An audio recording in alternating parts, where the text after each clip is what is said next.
నమస్తే. నేను మీ ఇక్బాల్. ఎంఐ టీవీకి స్వాగతం. ముందుగా హెడ్‌లైన్స్. టీడీపీ ఎంపీలకు లోక్సభ స్పీకర్ ఓం బిర్లా తేనేటి విందు. గోళ్లముడి గ్రామంలో అభివృద్ధి పనులకు శంకుస్థాపన చేసిన ఎమ్మెల్యే శ్రీరామ్ రాజగోపాల్. శ్వేత కౌన్సిలింగ్ సెంటర్ను ప్రారంభించిన నందిగాం మాజీ ఎమ్మెల్యే మొండితోక జగన్మోహన్ రావు. టీడీపీ కేంద్ర కార్యాలయంలో ప్రజా వేదిక నిర్వహించిన టీడీపీ నేతలు. పల్లె పండుగ కార్యక్రమంలో భాగంగా జగ్గేపేట నియోజకవర్గం నందిగాం మండలం గోళ్లముడి గ్రామంలో శాసనసభ్యులు శ్రీరామ్ రాజగోపాల్ పలు అభివృద్ధి పనులు ప్రారంభించి మరికొన్ని కీలక పనులు శంకుస్థాపన చేశారు. ఈ సందర్భంగా 20 లక్షల వ్యయంతో నూతనంగా నిర్మించిన సీసీ రోడ్లను, అలాగే 7.7 లక్షల రూపాయలతో నిర్మించిన గోకులం షెడ్లను ప్రారంభించారు ఎమ్మెల్యే శ్రీరామ్ తాతయ్య. అనంతరం గ్రామంలో 62 లక్షల రూపాయల వ్యయంతో నిర్మించనున్న నూతన ఆసుపత్రికి 13 లక్షల రూపాయలతో చేపట్టిన సీసీ రోడ్లకు కొబ్బరికాయ కొట్టి శంకుస్థాపన చేశారు ఎమ్మెల్యే శ్రీరామ్ రాజగోపాల్.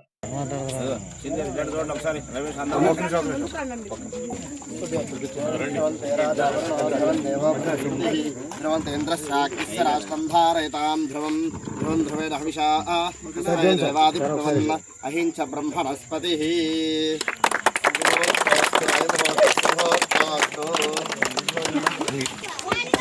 వినుకొండలో మహిళా ఎస్సీ దాష్టికం. భార్యాభర్తల కేసులో భర్త గోపిని తీవ్రంగా కొట్టిన మహిళా ఎస్ఐ ఉదయలక్ష్మి. దళిత యువకుడు పట్ల అమానుష్యంగా వ్యవహరించిన మహిళా ఎస్ఐ కొట్టిన దెబ్బలకు పక్కటెముకలు విరిగి దెబ్బతిన్న మూత్రనాళం దెబ్బతినడంతో మూత్రాశయ యువకుడు తీవ్ర ఇబ్బంది పడుతున్నాడు. వినుకొండ ప్రైవేట్ ఆసుపత్రిలో చికిత్స పొందుతున్న బాధితుడు. ఎస్ఐ ఉదయలక్ష్మిపై చర్యలు తీసుకోవాలని, న్యాయం చేయాలని కోరుతున్న బంధువులు, దళిత సంఘాలు. విషయం బయటికి రాకుండా గోప్యంగా ఉంచిన పోలీసులు. బాధితుడు గోపి స్వగ్రామం వినుకొండ మండలం పెద్ద కంచర్లపట్నంలో నూతనంగా ఏర్పాటు చేసిన శ్వేత కౌన్సిలింగ్ సెంటర్ను పార్టీ నాయకులతో కలిసి నందిగాం మాజీ ఎమ్మెల్యే మొండితోక జగన్మోహన్ రావు ప్రారంభించారు. అనంతరం నిర్వాహకులకు శుభాకాంక్షలు తెలియపరిచారు. లోక్సభ స్పీకర్ ఓం బిర్లా పార్లమెంట్లోని తన కార్యాలయంలో మంగళవారం సాయంత్రం టీడీపీ ఎంపీలకు ఇచ్చిన తేనేటి విందు. Bapatla MP Lok Sabha panel speaker Tenneti Prasad, Nellore MP Vemireddy Prabhakar Reddy, Ongole MP Maganti Srinivasulureddy, Nandyal MP Byreddy శబరిలతో కలిసి విజయవాడ ఎంపీ కేశినేని శివనాథ్ హాజరయ్యారు. ఈ సందర్భంగా స్పీకర్ ఓం బిర్లా టీడీపీ ఎంపీలను శాలువాతో ఘనంగా సత్కరించారు. అనంతరం లోక్సభ స్పీకర్ ఓం బిర్లా టీడీపీ ఎంపీలతో సమావేశమై వ్యక్తిగతంగా వారితో వివిధ అంశాలపై చర్చించారు.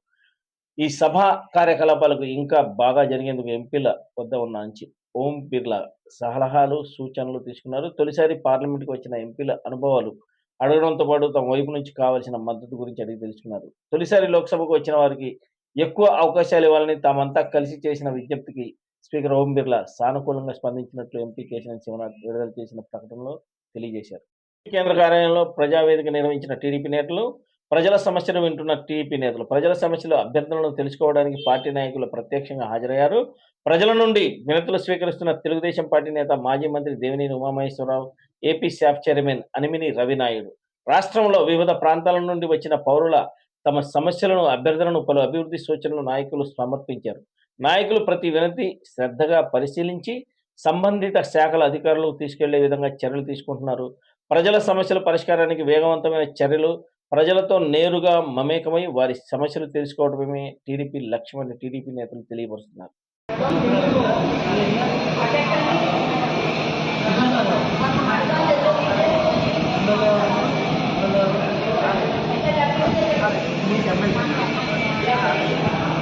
భూ యాజమాన్య వ్యవస్థను మరింత పారదర్శకంగా, రైతుల శ్రేయస్సు లక్ష్యంగా రాష్ట్ర ప్రభుత్వం తీర్చిదిద్దుతోందని, ఆధునిక సాంకేతిక సహాయంతో భూ యాజమాన్య హక్కు పత్రం, పట్టాదారు పాస్ పుస్తకాలను రాజముద్రతో అందిస్తుందని ఎన్టీఆర్ జిల్లా ప్రత్యేక అధికారి, chief commissioner of land administration G Jayalakshmi అన్నారు. మంగళవారం జి కొండూరు మండలం గుర్రాజుపాలెంలో జరిగిన రెవెన్యూ గ్రామ సభలో సిసిఎల్ఏ జి జయలక్ష్మి, జిల్లా collector doctor G Lakshmisha, joint collector S Ilakkiya అధికారులు స్థానిక ప్రజాప్రతినిధులతో కలిసి పాల్గొన్నారు.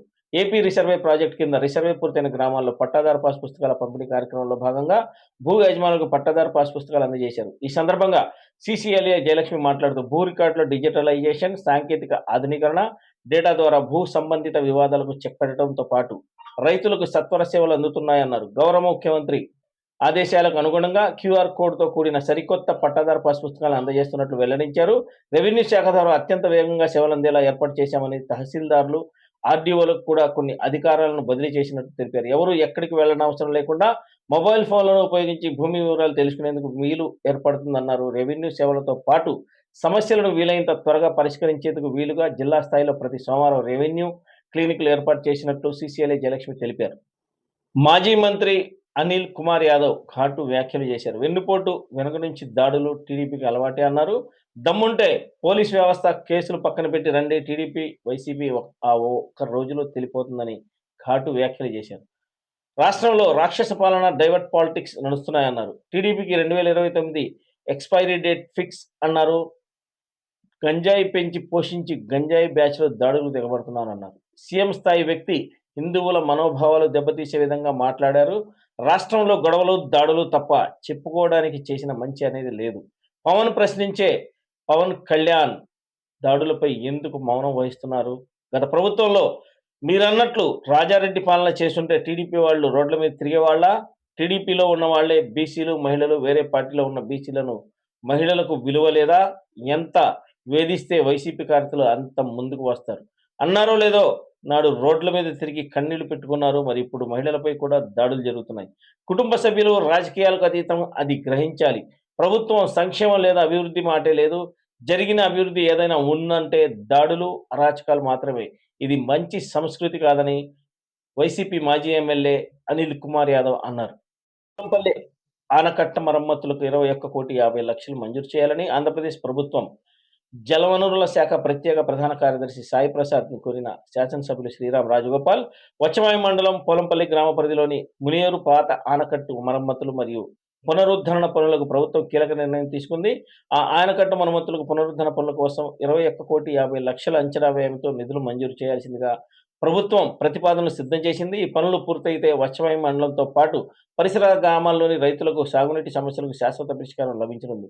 ఈ నేపథ్యంలో ఈరోజు అమరావతిలోని సచివాలయంలో ప్రధాన కార్యదర్శి శ్రీ సాయి ప్రసాద్ వారిని జగ్గేపేట శాసనసభ్యులు శ్రీరామ్ రాజగోపాల్ మర్యాదపూర్వకంగా కలిశారు. ఈ సందర్భంగా మునేరు పాత ఆనకట్టు యొక్క ప్రస్తుత పరిస్థితి, మరమ్మతుల అవసరం, రైతులకు కలగబోయే ప్రయోజనాలకు ఎమ్మెల్యే ప్రభుత్వ ప్రధాన కార్యదర్శి వివరించారు. ఆనకట్టు మరమ్మతులు మరియు పునరుద్ధరణ పనులకు సంబంధించిన నిధులు వెంటనే మంజూరు చేయాలని కోరారు. ఎన్టీఆర్ జిల్లా నందిగాం మండలం నందిగాం ప్రధాన రహదారి గాంధీ సెంటర్లో సచివాలయ ఉద్యోగస్తులు ఎన్జిఓస్ ఆధ్వర్యంలో భారీ ర్యాలీ, శాంతియుత ర్యాలీ నిర్వహించారు. గడిచిన 2 సంవత్సరాల నుండి సచివాలయ ఉద్యోగస్తులు దాదాపుగా 500 మంది మరణించారని, పని ఒత్తిడి కారణంగా వీళ్ళందరూ మరణించారని, వీరి ఆత్మకు శాంతి చేకూరాలని వీళ్ళు శాంతియుత ర్యాలీ నిర్వహించారు. ఈ శాంతియుత ర్యాలీలో పలు సచివాలయ ఉద్యోగస్తులు ఆవేదన వ్యక్తం చేశారు. మాకు పని ఒత్తిడి ఎక్కువ ఉందని, ఆ ఒత్తిడి వలన అనేక మనోవేదనకు గురై మరణాలు సంభవిస్తున్నాయని, మాకు ఉద్యోగం ఎంత అవసరమో మా ప్రాణాలు కూడా అంతే అవసరమని మీడియా ముందు వాపోయారు.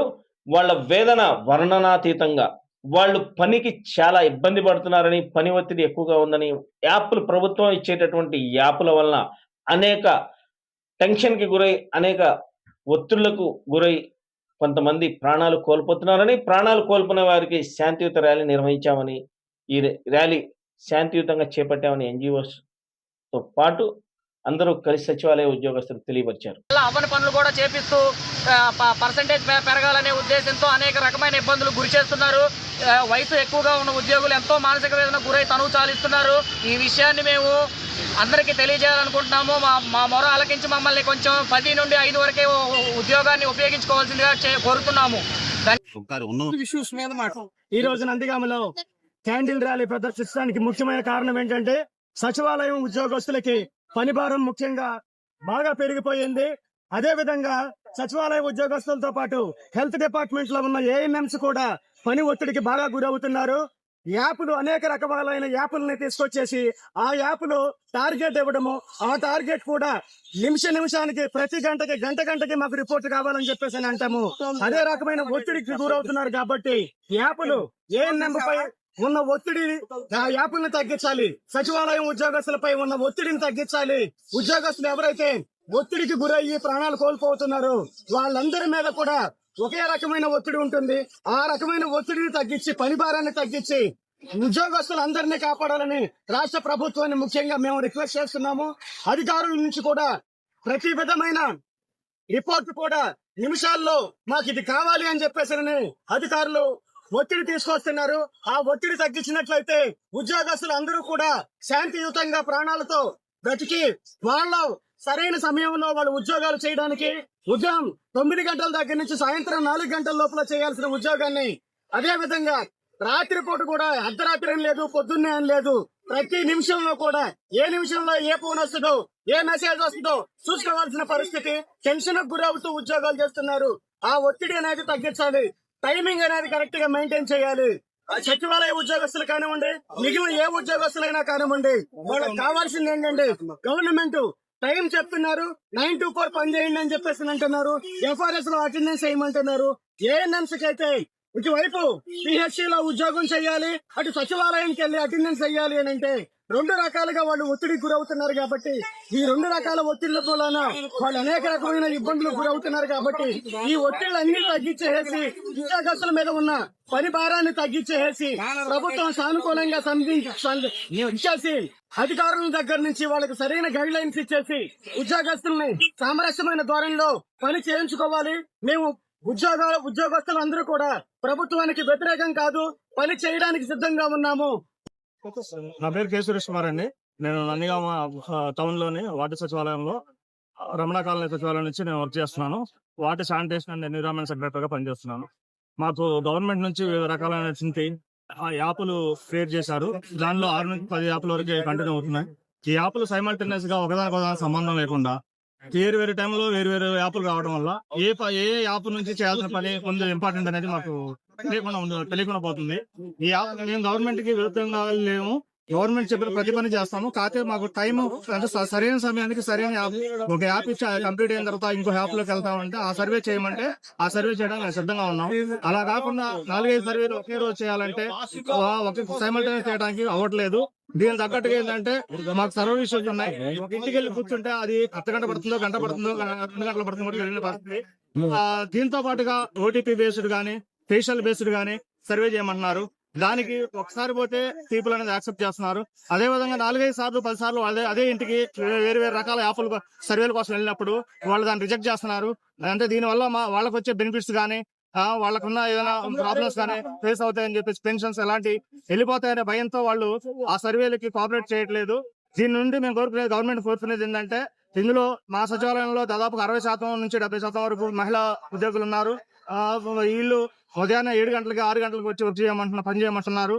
వాళ్ళ కుటుంబాలను వదిలేసి ఉదయం 6 గంటలకు వస్తే పిల్లల్ని వాళ్ళ కుటుంబాలను ఎవరు చూస్తున్నారని తెలియని పరిస్థితి. సాయంత్రం 7 అవుతుంది. టార్గెట్లు పెడుతున్నారు. ఈ టార్గెట్లు పెట్టడం వల్ల ఏంటంటే ఏ టైంకి వెళ్తామో ఏ టైంకి రావాలో కూడా తెలియని పరిస్థితుంది. దీనివల్ల ఏంటంటే పై అధికారులు మా పైన విపరీతమైన ఒత్తిడి చేస్తున్నారు. ఈ ఒత్తిడి వల్ల దాదాపుగా సచివాలయ ఉద్యోగులు 500 మంది దాకా సుమారుగా చనిపోయి ఉన్నారు.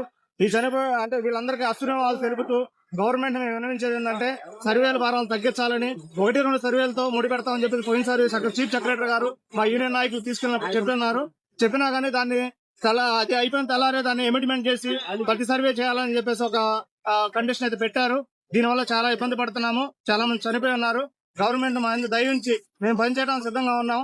కావాల్సిన పని ఇంపార్టెంట్ పని ఖచ్చితమైన పనితో ఖచ్చితమైన సర్వే ప్రకారంగా చేయించమని చెప్తున్నాము. అంతేగాని వివిధ సర్వేలు పెట్టి మమ్మల్ని ఇబ్బందులు గురి చేయొద్దని చెప్పేసి ప్రభుత్వాన్ని వేడుకుంటున్నాం.